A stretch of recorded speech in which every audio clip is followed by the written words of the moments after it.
KWJT, Puget Sound from space. You're over here with Corey and tapping in with Tavares. KWJT, what's going on? How's everybody doing? Thank you for joining us for a whole nother week of the Groovy Tapes podcast. We truly appreciate you guys. We're back at it. And yes, we are excited for all the new things that are here. It's not technically a new year. We did take a break. We mentioned that last episode. We're coming off of a 2-month break. We're back at it, and we're just ready to turn up the content for everybody. So please go check out the merch that is still out. We still have a few remaining pieces.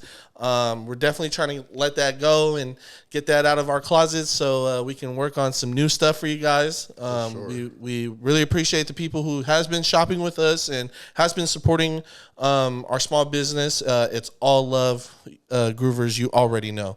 We're on all streaming platforms, so go check us out on audio if you want to give us a listen. And yeah, without a further ado, Ski, please let me reintroduce this guest we have this week. We got Thad up in the building. What's good? Welcome. Appreciate y'all. Absolutely. It's always fun to have you in the building. Always fun to be here. So I, since not doing this, I've had like the time away have gave me a different perspective of interviewing people. Mm-hmm. Now I'm like, now I'm in my real nerd bag, and I'm just like, all right, I'm just gonna like hardwired out. Yeah, hardwired out. But I wanted to like, you just dropped a new project. It was last Friday, I believe. It was Wednesday. Yep. But just being like, just having your son and just being in a new space in life, but still being like creative and just like building life and building platforms and just like, still staying true to your art and just like still being creative. What is this new project like for you in this new stage of life like for you? It's good, man. It's good. It had been a while since I had like recorded new music. Like I dropped a project, but it was of older stuff, and just like having my son, like the beginning of that was such a dramatic change in my life, and so I was kind of falling back from the music for a second, but the process basically started like in March, I would say. So but since then I moved and like a whole bunch of different stuff's been going on and changes and stuff. But started in March and just like I started branching out and trying to fuck with different producers and like seeking out different producers, not necessarily all like local producers or producers that are homies and things like that. So outsourced, trying to find like a different sound, kind of freshen up and like, but still have some of the previous styles and stuff as well. And I feel like just like content wise, trying to be more like informative or gamed up or have some more gems and just like also be like more vulnerable and more like just like true with myself as far as like just different things that I could be putting out into my content and not always have it be like as machismo and like flexy or like just like all boasty type shit. Just like it was important for it to be like a well-rounded project and like have that type of the balance of just like how you actually live, but also like what challenges you battle and what's going on in your life.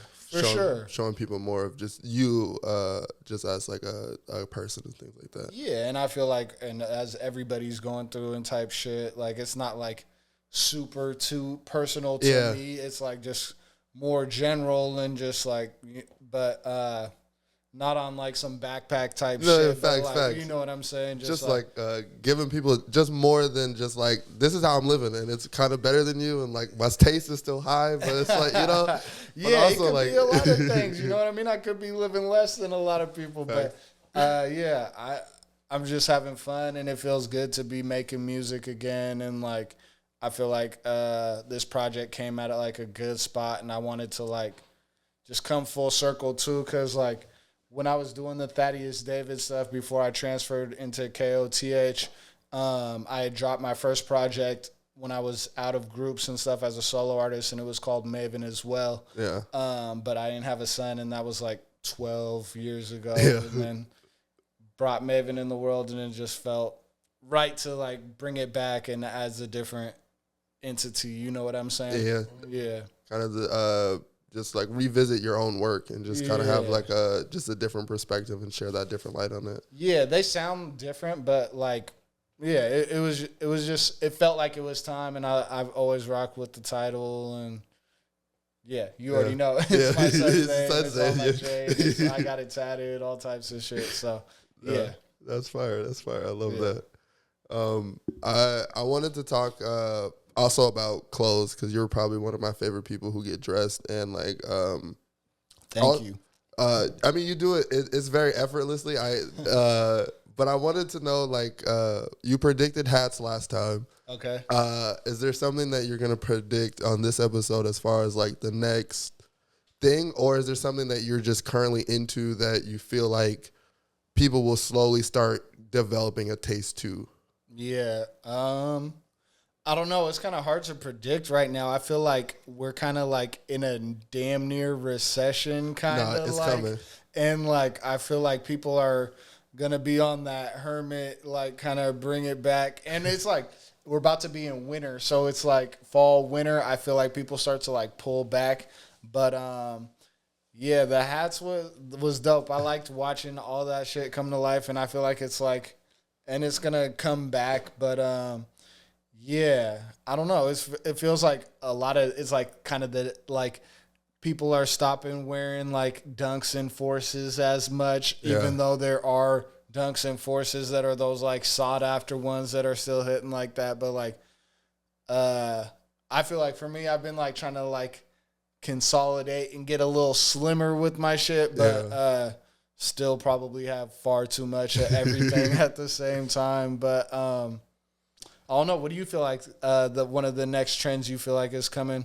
Glasses, eyewear, accessories. Glasses. I think everyone will start dipping heavier into the accessories, but I'm noticing the rugby game. So people are doing football. I think everybody's gonna go back to hockey soon, because I see the revision, like the Pharrell Brazil jerseys are coming back, and like everyone's like in the soccer jersey, even like GV's making their own soccer jersey. So I'm like, okay, that is probably here. And if everybody's like likes the rugby build, people will soon go back to that 90s rugby style and like that oversized. I seen Pharrell do it with Louis V. And I'm just like, okay, like rugbies are back on people's minds where they're like, I like the collar, but I need sleeves again. Yeah. So I think hockey jerseys will probably be people's like next the little old niche. School hockey jerseys with like because they're not really like they're not getting tapped in, but they're like, you know, everyone loves a good jersey, and then summer jerseys have been like weird because the people aren't as drawn to it as they used to be. So I think like that half sleeve hockey will probably be that next like really big trend, just because you can play with it and it's boxy already. So it's just like you're just gonna see people making attempts on it and shit like that. Oversized definitely is on, but yeah, it's funny when you said that. It made me think about like polo rugby. Remember there used to be like they had the polo rugby store at U Village too, like back in the day. Yeah, but they used to have hard shit like the Skull and Bones, like with the rugbies and all that type of stuff. That's dope. I could see that coming. Yeah, I feel like it could be a lot of different things. Like facts. But I'm excited to see like footwear, where it's at, like what's next. I feel like people are definitely leaning more into comfort, and I don't know. I feel like the recycling clothing is going to become more and more prevalent, even though it already is. Yeah. But like just like as the world becomes more fucked up and more things are happening, people are going to start leaning into those things more. But yeah, like I feel like the comfort, like Asics and like especially with the Balenciaga bites and stuff like that, like kind of like the trainer style, or just comfort. Like I mean, even On Cloud has been coming with like a little bit of shit, and they've been like collaborating with people and shit. I'll be like, damn, do I need to try a pair of the OCs? You know what I'm saying? Get some comfort and some fashion in. Yeah, I couldn't quite go Hulk on them yet, but hey, you watch. I predict within the next 3 years, a really well designer will probably end up at Hoka because they'll have to like someone will start wearing them or start training in them soon, and then they'll become that next trend. Brooks is here, Avia, like all that shit's kind of booming. Like or Brooks, I feel like could have a boom. You know what I mean? Facts. But Brooks always, I don't know, them being a Washington brand like LB and like those brands never seem to like. They stay so inside where they never be like, yeah, we need to collab, or just like they never see it just because the same mom is always gonna buy the same pair of shoes. The creative route, I never know though. Exclusivity. They need a new department. Yeah, man, heck yeah. I mean, like, you know, that's why the Brooks is in Ballard. Ballard Fremont. Not over here, or where, you know, in the city. With a brewery. With a brewery. Hey, get your Brooks brew at this brewery. Bring your growler in. Yeah, free fills. Cop a pair of Brooks. Hey, that's funny. That probably happened. Like if someone sees this and they're gonna go, oh yeah, that's in the works, or it's like, oh yeah, we're gonna go get that done. Right. Remember where you heard it first, where you seen it first. Movie tapes. I wanted to ask about the art you've been into or consuming, because I know you worked with Outlaw on the cover. Yeah. So what inspired that collab, and as well as just like what other art have you been like consuming and just like either acquiring or just like looking at? Yeah. Shit, I haven't been really copping a whole bunch of new art, but I definitely did cop this piece, and I got it at the house on the wall set up, and like I had just reached out to Outlaw, and I know this is the first kid that was done on a Vision Graceful piece. So fire. Yeah. I reached out, and I'd always kind of like wanted a piece, but like it felt right. And like, I knew that I'd wanted one of my son, but like, sometimes like, you know, a baby 0 to 12 months is like not that expressive. The personality isn't really showing like how it's going to. So I was like, just kind of waiting for Maven to like develop and like kind of have that personality shine through. And I was like in between a couple of pictures, but I felt like this one really like shined through with like his personality. And I like the angle where he was like in his high chair and like reaching up, and like, I don't know, the perspective was dope, and the hand, and like I really appreciate Outlaw for doing it and how it translated, because I couldn't be happier for real. Yeah. But yeah, that's like the only piece that I've gotten recently. I got a piece from Ari, like for the last project that I had dropped, and he had done that album cover. But I really haven't copped too much lately. Like the last like figure type piece I got was the KOTH, the offering piece, where it's like the like big KOTH and the little KOTH, and he's handing them the world. Yeah, I got that joint. Oh, that's fire. Yeah. You're probably the only person that I'm like speak to frequently that have a bunch of KOTH pieces and just like is a frequent collector of them. Yeah, I mean, I just got those display cases, and then like, I don't know. I always fucked with this shit, and I felt like just with having my son, like it's dope to have like that type of art and like stuff around him, and have it just, and it's kiddish and childish. It's nostalgic for me, because like I've been fucking with KOTH since like Nike Talk and all that type of shit like back in the day. But yeah, it's dope to be able to like actually obtain those pieces and like keep them all together, because like I'm in an apartment, so I'm like moving all that shit from like spot to spot. So I got like the boxes. Yeah, so you got to keep the boxes. Just like, I'm putting your ass right back in that shit. Right. Yeah. Nah, for real. I got another 1,000 Bear Brick. It's a Warhol times Basquiat collab, but I just got it at like Bait on a sale. I was like, fuck it. Yeah. So I got 3 of those 1,000 Bear Bricks. But I haven't been getting like new pieces. Yeah. But it'd be dope to get some more shit soon. I really don't have like a whole lot of space is like really an obstacle for me, like being in the apartment, like I'm saying, like, but yeah, and if I put it too low, my son's grabbing for it. Yeah, and it just and you're like, just like, oh, that shit ain't happening.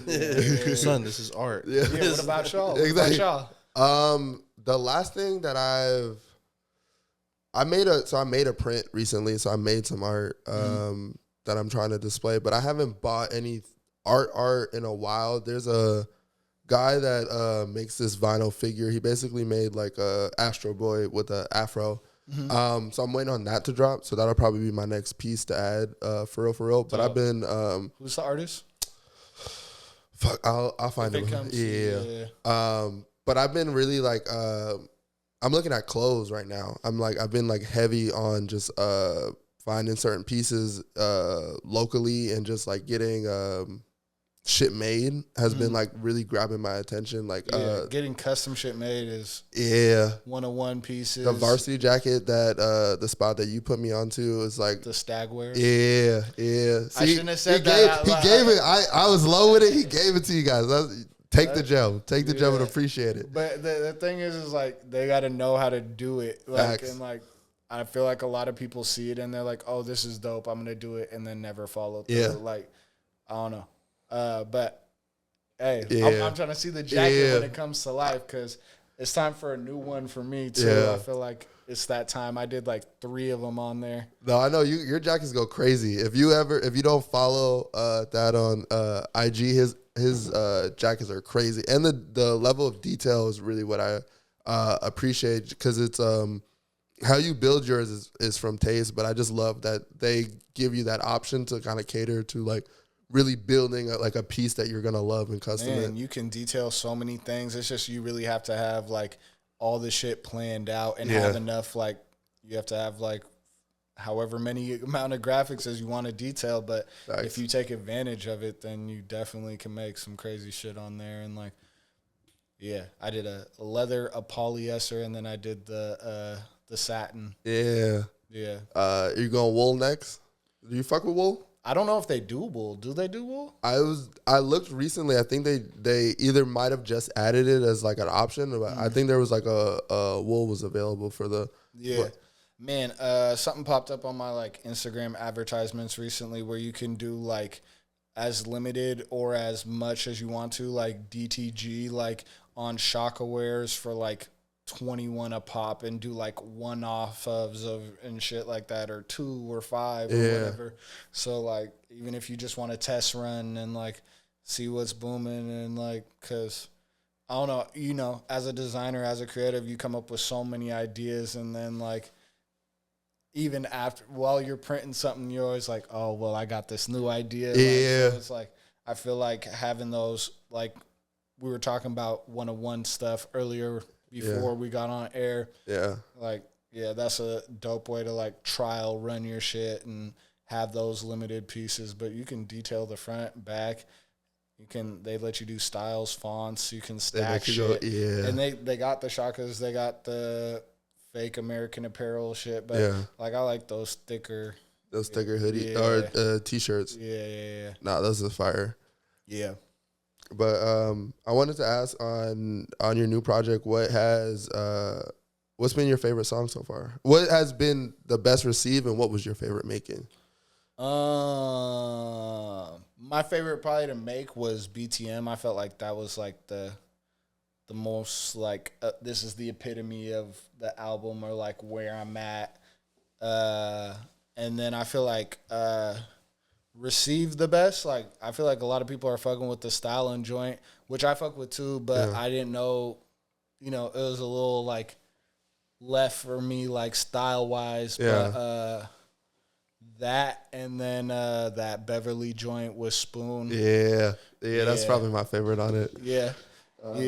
I feel like for the people, the rap fans, that's like one of the favorites. But like rap songs, like with the chorus, like the styling or like All In, I feel like people been fucking with. I also love just like you introduced me to a lot of new artists and people that I might have not heard, and now like I wasn't familiar with Spoons, and you for me, like, you make people rap at a certain level. So it's like if I've never heard of Spoons, you give me the best like runway introduction of like, here's a layup, just all you gotta do is dunk it. You know, like it's off the glass. All you gotta do is like just meet me right here at the rim. I appreciate that. But also Spoon's super dope, and like we've been collabing for a long time. So he's only on there because it makes sense, and like I could definitely hear him on that type of joint. And we got a lot of those type of back and forth type joints. And it's always fun to have that type of record on the album and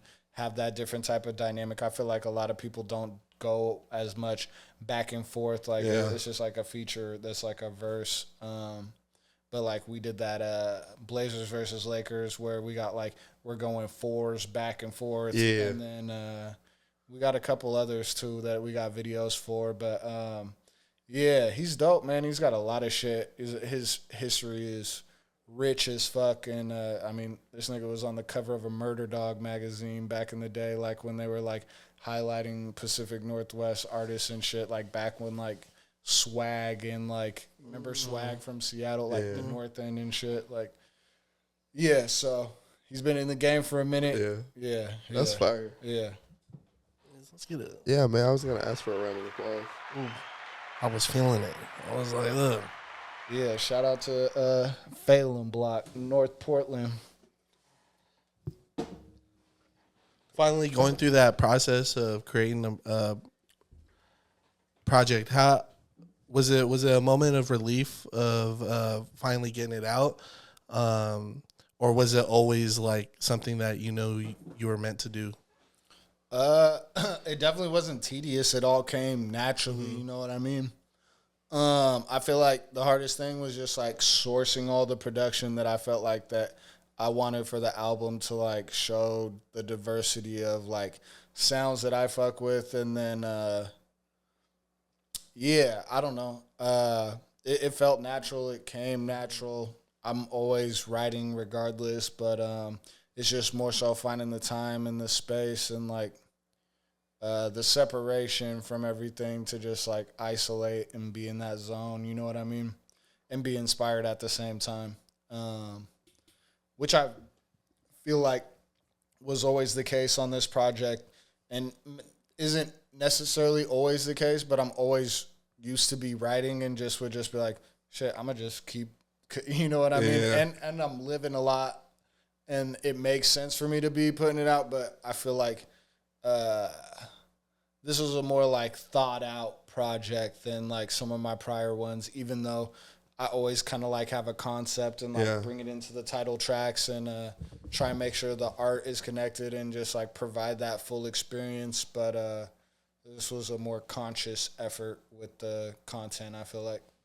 That's fire. It was just like, because I feel like even you sequence really well and you like always come with the full package. But was this more of just like being very inspired to make like music and things like that? Because as a writer, you probably are always just like, all right, I got 10 songs, 15 songs just like filled up and like music I'm trying to hear it over. But like this was more just like, man, I need to make this body of work.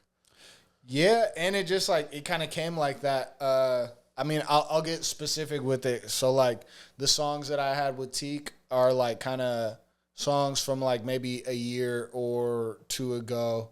And one was one that I had meant to put on the project that we did together, The Elephant in the Room. And I put that as like the secret song at the end of the project on the check-in Up Now. And then like I started seeking out beats from producers that were producing for artists that I was fucking with that I didn't think people were really onto. And so I was just like running up on them and like in the DMs and shit. Like I'd check out the beat stars and like cop a beat and then like holler at them and then be like, yo, da-da-da-da-da, what's up with, you know what I mean? Yeah. And seek out production that way. And then once I had that like kind of going, then I just like reached out to the producers that I normally fuck with, Jester and Cole the God and just different people and had a direction kind of leading that way to let them know what I was fucking with, and then have them come with their own original, but knowing where I was at content-wise and just where we were going with the sound. And it all just came together naturally, and, like, everybody that I had outside of those producers I'd already done work with on numerous occasions. So I was just trying to make more songs too. Like, I got a lot of songs where it's just like me rapping, and like I love to rap. I feel like I could out rap a lot of people, majority of people, and so like I love to get on bars and hit you with double entendres, triple entendres, just like shit that's gonna have playback value, so that when you like hear it back, it's like, oh, I didn't catch that, or I didn't catch this, and like I want to have those hidden gems in the project. Them aha moments. Yeah. But now I'm trying to put more like meat on it too, so it's not just like all like sweets and like the, you know what I mean? Yeah. That's fire. Yeah. Just sharpening your knives. Yeah. Sharpening the arsenal, living more life, more season. Yeah. That's fire. That's fire. Yeah. Less pride, I feel like, too. You know what I mean? What do you mean? Just specifically in the music aspect. Just like, you know, you have a son, you're more humble, just like less shit that's like... Are you finding less shit important? Yeah, less pissing matches are important, less like... I don't let as much shit like get in the way of like, you know, things that you do out of like... pride, you know what I'm saying? Or just like certain shit you feel like you need to like overstate, you know what I'm saying? And like, Thanks. Right. It is break time. Yes, I did want to get a good little timer. Yes, sir. So, see you soon. All right, we're back at it. clap. Groovy Tapes. Hello, and I would like to segue into our hot take we got from Thad. I know there's a lot of M groovers out there who love M. So why do you feel? I wanted to ask you about your hot take. I was like, you did mention that Manny Fresh did a lot more for hip hop than Eminem, and I'm a firm believer. I'm agreeing with you. So where does that initial thought come from? I just feel like Manny Fresh is just hella underappreciated in general, and I feel like Eminem is hella overappreciated. Not hella overappreciated, but just like, not my cup of tea, bag of tricks, whatever. Thanks. And then I was like trying to come up with a hot take, and I was like, man, I don't want to talk too down on nobody or like say anything too crazy about, you know what I'm saying? But I feel like Manny Fresh is just like an underrated producer in general, and then rapper. Like on 400 Degrees, he got some of the hardest verses on that album. Like literally, the number one stunner or the Flossers remix. Where the I know you missed us. Big Daddy light up a room like Christmas, shine like a light bulb. Rich thug, little girl, come over here and give a millionaire a hug. That shit was too hard. MacGyver ain't laughing than this. Big time, a big dick, $1 million in a Pathfinder. I was about to even his I was listening to the fucking Juvie when Juvie was doing his Tiny Desk. Oh yeah, the NPR. It was just crazy to see like how like everybody, if you're a hip hop fan, you really know how much Manny did for that team and. Like those career of hip hop in the general, South, like, what the South was doing in music and shit like that. Like, I mean, he produced everything for an entire record label for like years before they were even popping, and got to Universal, and then like took that and then just like ran with it. Y'all gonna let me go crazy? He was like, "Oh, I got shit." Like, and then had his own solo album, was in a group, and then like would produce all the albums and then have features on them and choruses and shit and concepts from. Because like on that NPR, like he was like, oh yeah, I'll tell you how these songs were created, and like gave you a little like insight on like how they came to life, and a lot of it sounded like it was from the mind of him. He's just like, I got a good idea. Your voice, but my idea. And he's like, or I always like this part of the song, let's take that and You know what I mean? Or Juvie was like, I always like this Wayne verse. And then, like, Even like when he was explaining Bling Bling, he was like, oh, I like that. Say it again. And Wayne was like, that's weird. It's like, no, I get it. Say it again. Like, let's run it. And then he just made like, he was like, I'm already tracking the beat. I'm already halfway through of like the hard part of like figuring out the idea. I have the idea. Let's just run it. And then even with that, like, okay, so like Lil Wayne is pretty much the best rapper. Like, he's like goated. Like, it's like if you want to go Jay-Z, you want to go Pop, very influential as well. And but and like, so he produced his first like 3 albums, and then like at least half of the Carter, which is like probably Wayne's biggest breakthrough album. Maybe not his best album, but his biggest breakthrough album. But Manny Fresh is goated. Nah, Eminem's goated too. You know what I mean? But I do see.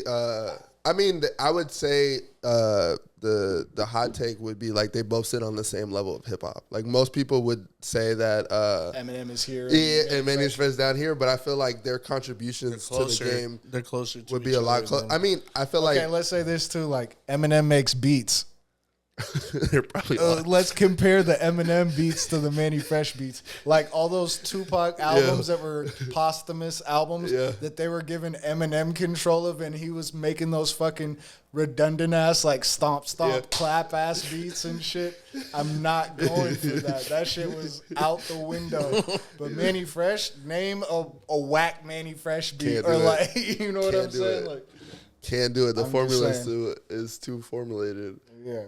I wanted to share that most people don't know this, but that is the reason I am a gym addict. Hey, and shout out to you on your gym progress because this man be in there. He really do. It is, but it's thanks to you because I bought this aisle 4 crew neck, and Dad like saw me in it. He was like, "I like that on you, but like I wish you like."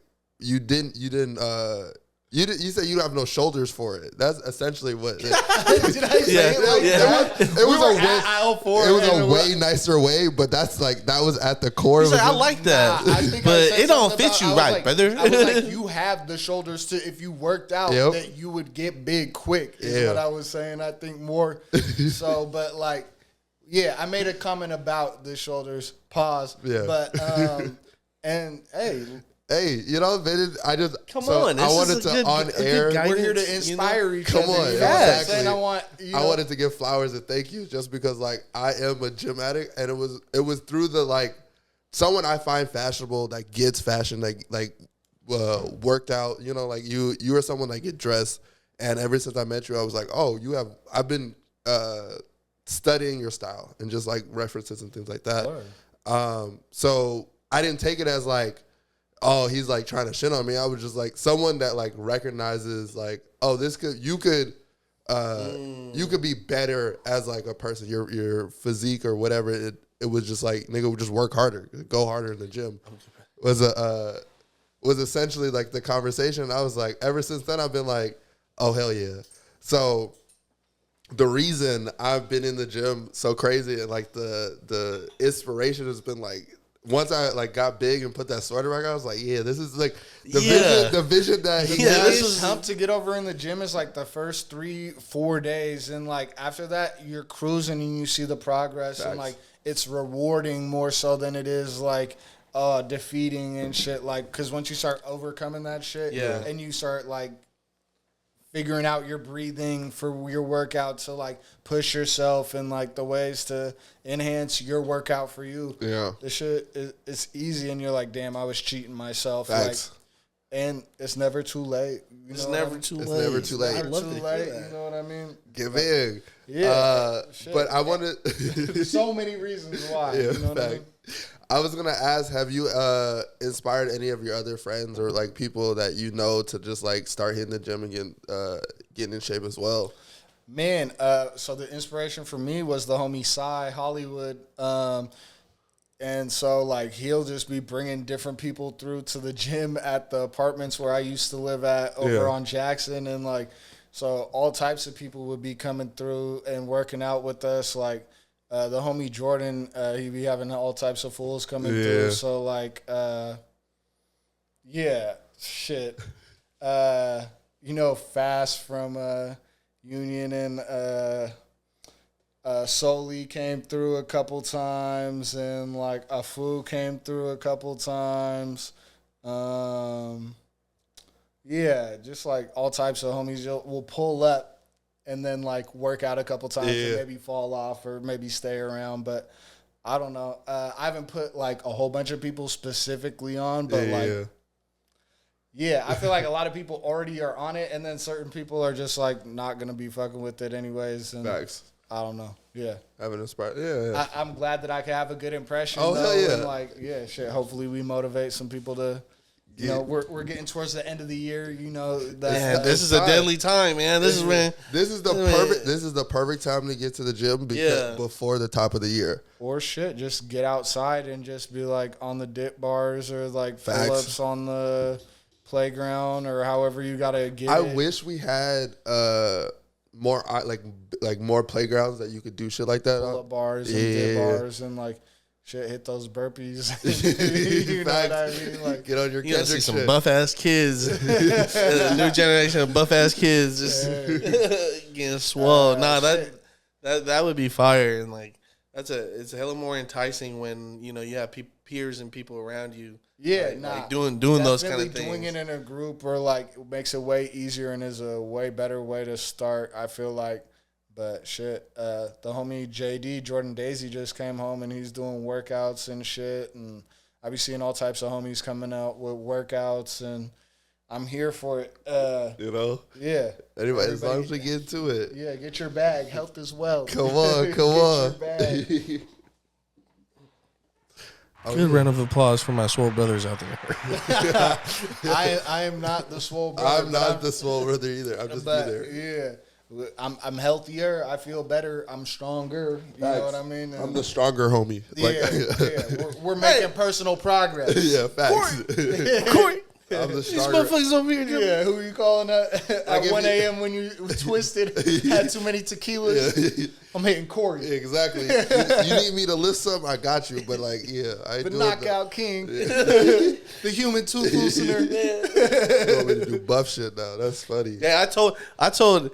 Hey, Corey's been getting real nice in the gym. I said, bro, it's not too late to start your boxing journey. I can get you in the ring. Hey, and I said, we'll stop the podcast and we'll fund Corey getting straight into WBC and the world's next heavyweight champion. Hey. If I do it, I want to fight the gypsy. That's the only way. Like, if I was gonna say, what weight class? Would you be in? I would have to be heavyweight, and the only person I'm trying to fight Deontay Wilder, and I gotta fight. And you have to mink those guys. I gotta fight the gypsy. Like for the black community, that's all I've like. If I do it, that's all I'd be training for.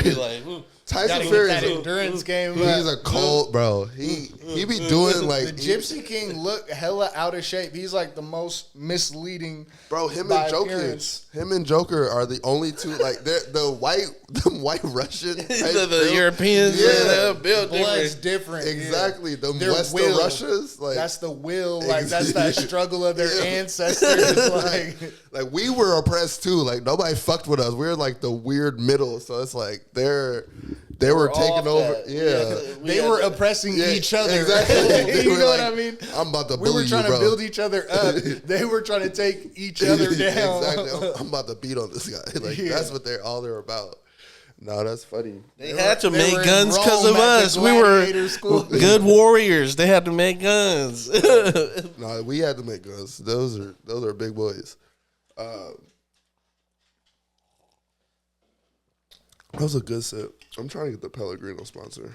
We got to get our money up. Is Mariner blue just your favorite color, or are you a... I just got so many Mariner blue hats. Like, I definitely fuck with Royal Tough, but Navy, Royal. Mm-hmm. Shit, when I went to K through 8, we had uniforms, and our uniforms were Navy.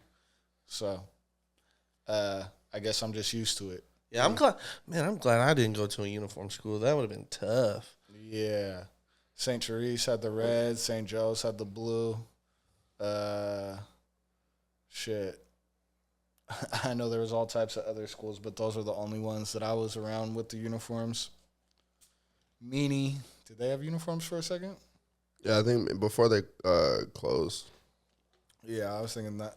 Seahawks Academy had the dopest uniforms. Seahawks Academy back in the day, their uniforms were shit. Because they had all the Seahawks shit, so they were just rocking free Seahawks gear. See, I wish they would. They have better programs for that, like seating school, because you know colleges and like big sports team, like especially us, they make so much shit. Yeah, but there's no like direct to like middle schools or high schools type shit anymore, where they're just like, all right, we're about to just take all this old UW shit and just. No, not here. Like, but most like bigger like cities Oak have Hill and like shit like that. Where they got like a Jordan or a LeBron sponsor. Yeah, shit. Yeah, Beach would probably be like Nathan Hale or like something. Especially after they had a old boy that plays for the Nuggets. Oh, MPJ. Michael Porter Jr. Yep. That nigga never coming back here. Yeah. He got his good bag, man. Great bag. 1 year. Got all his hype. Yeah, then he fucked up his back in college. Draft stock, and then got drafted, and now he's ringed up. He's ringed up. He was state championship up, man. He beat like, bro. Did you just have like a sad flashback just now? Because I was watching You're at this Coma Dome. Sick. Get this stacked ass team out of here. Nathan Hill's never been good. Was that the Brandon Roy? That's senior year, right? No, it was after I graduated. It was like probably 2016, 2017, I think. But yeah, unreal. I can't believe they let MPJ come through the metros and. Just get a ring. That was one of the North End eras where they were fucking people up. Like, there was another era, like back when I was in high school, Roosevelt was hella filthy. They had dude I played against at Rotary, and he ended up going to the Spurs for a year.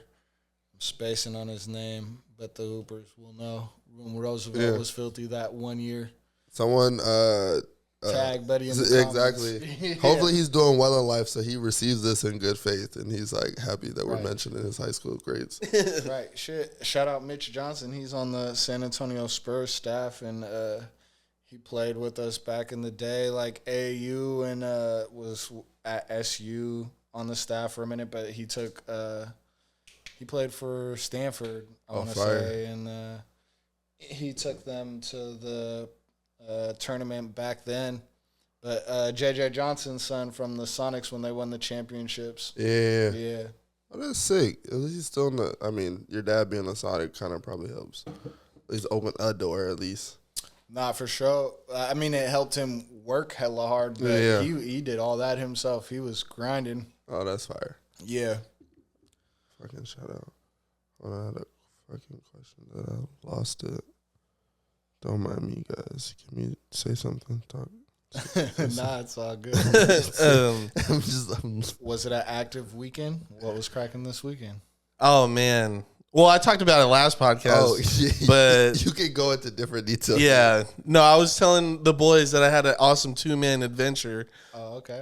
But that's what we'll keep it. We'll keep it at that. So yeah, we did some partying. The weekend was like super fun. It's only funny because it's the same day, obviously. Same background, same scenery, just it'll be a different week when this drops. So it's just funny. Last week episode was like, you were just like, man, I'm sore. This week you're like, nah, we're not gonna go too much detail. You guys got that smoke last episode. I'm still sore, but I'm not gonna tell that about it today. I'm just like, we're not gonna go over it. My week has been I've been on my real nerd. That's why I opened this. I've been on some nerd shit. I've just been like researching brands and like archival history has been like my shit lately. I've been on like Burberry's like Thread Education. I was looking up Prada. I've been just like on not a weird, but just like researching luxury brands and just like how they have established and like maintained and like maneuvered and shit like that. Like I didn't know Burberry invented the trench coat essentially. Yeah. And just made their patterns and shit like that. So I've just been in this like wormhole of just like origins to like how they're just been established and like kind of brand identity and like even some of that history shit of them and and in luxury brands I've noticed that there's like you're kind of saved, like the longer you exist you're kind of saved by the new designers because you're just like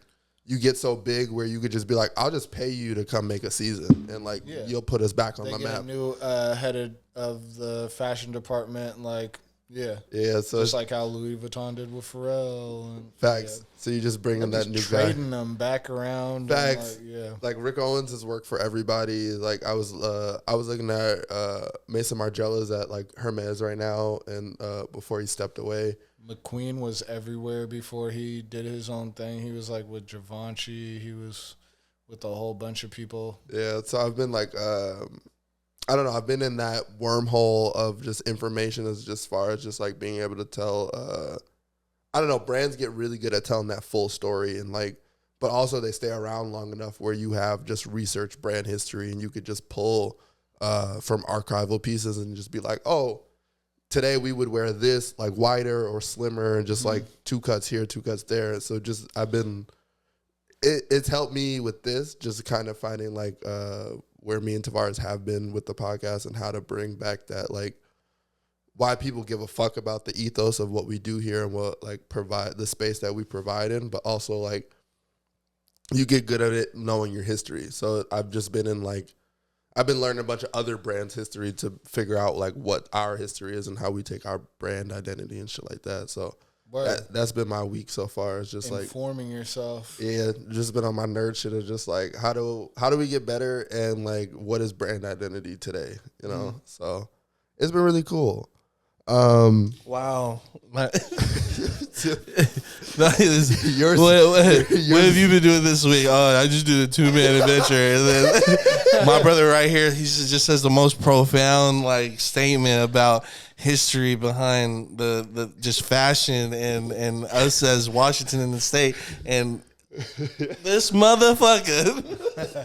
That's what my week's. I love it. I've been on some like I absolutely love it. Cool little nerd shit. Just because I mean, I don't know. I'm in we stepped away. So in those time I stepped away, I just been getting more nerdy and just been like obsessing over time to reflect. Yeah, and just find like I don't know why we love this. Like, and the reason why I love talking to people like you is just because your bandwidth and my bandwidth are 2 completely different realms. So like I love sitting down with you and I'm just gonna learn shit. I'm gonna know what like you're either gonna predict what's popping in the next 6 months or I'm gonna learn like some real art history or just like your perspective. I'm learning too.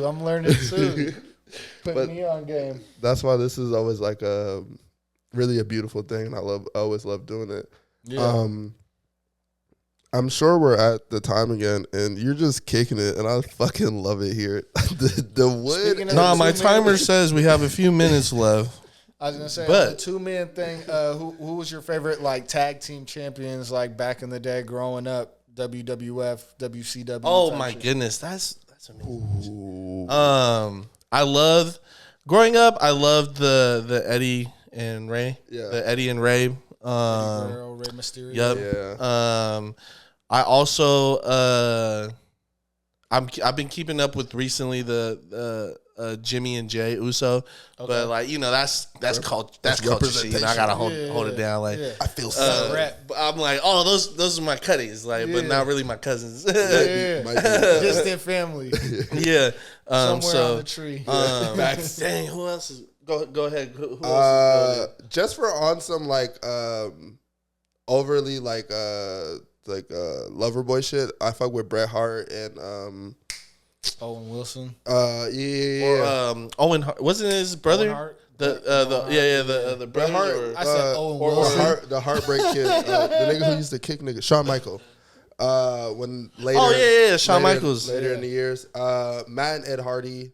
Probably my favorite, just because those niggas was flipping. Were going crazy. They had the crazy Hot Topic outfits on with the fucking raver pants going crazy. They were going crazy. They were the first. The gigs was crazy. The gigs were crazy, but those are the first niggas I would see would just like, all right, I'm about to just do a flip off the ladder. Like I'm at the top of the ladder. I'm just swanton bombs, everything in fishnet shirts. Exactly. Yeah, just like intertwined in their hands and fingers. And you know the people that be like dancing like this under the bridge. It's like going crazy. Jeff and Matt going dumb. What are the bracelets they call them? The candy, not candies. Candy game. But here's my candy. That's all our ravers. Yeah, this is not a diss. Yeah, for sure. If you were at the King Cat Theater back in the day having raves. But Eddie Guerrero was the first time I seen an old school, like that kind of like LA style old school. Mm-hmm.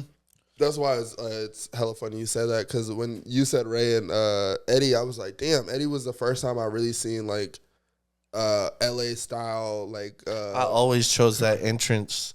Oh, just because it was so I'll filthy. be playing the video games, customize my character. The 64 one? Yeah, I'm choosing Eddie's entrance every time. Yeah. First time I seen like it's funny. It's the first interest in like boxy cars I find myself, because it's the first time I seen it in person, then paid in full, and then I'm like, oh, like I love these like Buicks, and like those are my shit. Yeah, I was fucking with like Booker T. Washington and what was his brother's name? They were like the Hell Up in Harlem or whatever. They had the flames on their shit. Yeah, that was dope. And then like X-Pac and who was his tag team partner? But X-Pac, maybe it was Shawn Michaels at a time. Maybe it was him and Triple H. But there was always like a duo in the D-Generation X. Yeah. And then like when the D-Generation X NWO like crossover. Oh, yeah. The red and white, and they like brought in Sting and shit. Yeah. That shit was good down. I miss the I don't know, it's a multi-billion-dollar company, so the theatrics are really theatrical now, when it was just like kind of mid, when they were like, they weren't making so much money, so they kind of risk a little bit more. And there was a lot more cage matches and like what was the ladder matches too, where they would have to climb up and grab the belt. That shit was crazy. That shit was fire. Yeah, I felt like there was a lot more trial and error back then, and the air and people actually getting hurt and putting their bodies on the lines and stuff. And shout out Sable. Yeah. But back in the day, they were raunchy with it too. They had like Jacqueline and Sable. Yeah. And, like, they would like drop like the little like vixens, like VHS. And shit. Gotta make our money. Like, oh yeah. We're not making any money. You thought you was here for wrestling? Yeah. No. The WWF. You are pimping here. Put it in my hand, Vince McMahon. Yeah. Give a little Lisa, you thought you was fucking with Matt Hardy? No, he's gonna leave you for Edge. The storylines deciding your relationship dynamic. What? Yeah, right. Damn, I really fuck with this. Yeah, right. Like a dating game show halfway too. Like, you know, it'd be really nice. If you lost your girl at your next match right now at the pay-per-view. We gonna bring all these people in. You about to lose your bitch like right now. What? Yeah, there's gonna be a bed center stage. We're gonna play sexy music and bubble bath. I forgot about that. Bro, that was like on me and the homies back in the day. We were like, bro, you think they're selling their souls, bro? Like they used to always end the episode on like a hella cliffhanger too. Like they would be backstage and like some fight would break out, or they would be like in the back of a limo in a jacuzzi. Or like when they would always get the fake ambulance and just throw them in. And the ambulance was cracking. They were Paul Pearson before Paul Pierce. I'm like, I always think like, did Vince McMahon, because they got to keep an ambulance on like set, but like, did he just one day like go to like an impound lounge and just be like, we gonna buy that. We just gonna buy that and we gonna set it up in the back and we'll figure out the story to it. Because he was just like taking. He went the cheap route every time. He had to be in LA or like New York. They use it. He bought it. Oh yeah, he paid cash for it. He's like every time. He made like TNT or USA pay for it. Like it's in the budget. If it's not, I'm not paying for it. It's coming out of mine. Yeah. Oh shit. Y'all been watching It Is What It Is at all? Y'all been inspired by the Cam and Mace? No, I haven't. I only catch clips. But I love them. Yeah, I only catch clips too. I want to do the sports show idea would be really fun, but I don't know shit about sports, so I would have to do it with Tavares and somebody else. They talk about sports, but like they also like half. This really them kicking it. It's just like it's two Harlem niggas kicking it. They're popping it. OJ's on there like half the time. They got like different guests that they'll have like help kind of guide the conversation or give more insights and shit. And they'll kind of like just bounce off of whatever. But they're really just kicking it. That's fire. It's clowning. I'm just surprised that people are like that they're getting that bag from the podcasting that they wanted to get from rapping. And I mean, at this point, like they're in such a like Mace obviously being a preacher, he's in a gray area where he's probably like, this is easier. He's back on hood shit. Oh no, for sure. But like the public, he's always a public image type of thing. Yeah. He's doing a whole lot right now. Yeah, he's clowning. Okay, hot take. The Carisha Please podcast won the BET podcast of the year. Do you agree with this decision? That's Carisha's show. The one where she debuted about her sexual desires and the the ones she's like, I like to get peed on. Is that? It was that one. That was like the only highlight I ever seen. It's just like her, like she be doing all her interviews too. She was like. Isn't that or that's not Young Miami? She's like one of the city girls. Yeah. Oh, that's Young Miami. Yeah. Okay. Yep. She's just like using it as an opportunity for like tell-alls. She's too fresh. At least the way I feel like she's very fresh to the whole like. This like realm. But I'm also like anyone can do it. So I'm like I'm not like I'm not saying she doesn't have dope content. I just don't know if she's the podcast. That's I don't think. I just have I guess my feelings is like when you go Howard Stern, because that's basically what it is. It's just old house. Shock. Yeah, you go shock, controversial. There's a limit to like being the best. Like you're good at like entertainment is half of it, but also just like. If I don't need to be surprised every time I want to watch you do something. Like I don't want to hear, oh shit, she likes to get peed. Like that shit is that's crazy. To be in a room full of adults and just be like, I'm just gonna confess my life right now for clicks and views. It's like, especially when you have a production team like that. Like there's like 12 people behind the camera. Like there's a makeup person. Yeah, it's like you don't gotta do the. I guess for me, it's like you don't got to do the flashy. Like you could still be funny and like find ways to like get your shit off. But I always feel like it doesn't make you the best because you're like you're a flashy. So I feel like it's probably a little premature to it. But right, like I was thinking about it. I was like, shit on Drink Champs. Method Man told everybody that he was buying dust from Big L. I swear to God. He said he was buying angel dust from Big L. That's an award-winning show. Yeah, that's more shocking to me than Carisha wanting to get beat on.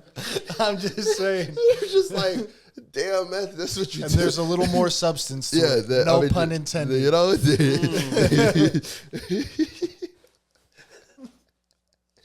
Just like Nori, chemical substance. Nori's just like, damn, Big L was selling you. Like, I could only imagine Big L was selling you dust. Like, that's just his reaction to it. Right. And then he out-rapped you too? Shit. Nah, Method Man's dope as fuck, but I feel like if Big L would have been alive. Oh, Big L would be going crazy. The nicest. Did you go to the Wu-Tang show? I didn't. It was on my son's birthday. Did you go? Yeah. It was popping? Wu-Tang was amazing. Nas was the worst performer I've ever seen. It's that 50 effect. Yeah. It's like, it was weird because it was like, I don't know. You could tell it's that weird crossover where you look at it as like Wu-Tang is still they're performing their golden era. Like, so it's all music you've heard or you want to hear or you've like, I've never seen live. So like I went with my mom and she was just like tripping over like them rapping, and then Method Man surprised the crowd, and like Nas still being an active rapper, he introduced the crowd with his like new work. Mm-hmm. But it was like a crowd of like people in their like 50s and like 60s. So it was just, the crowd went like, huh?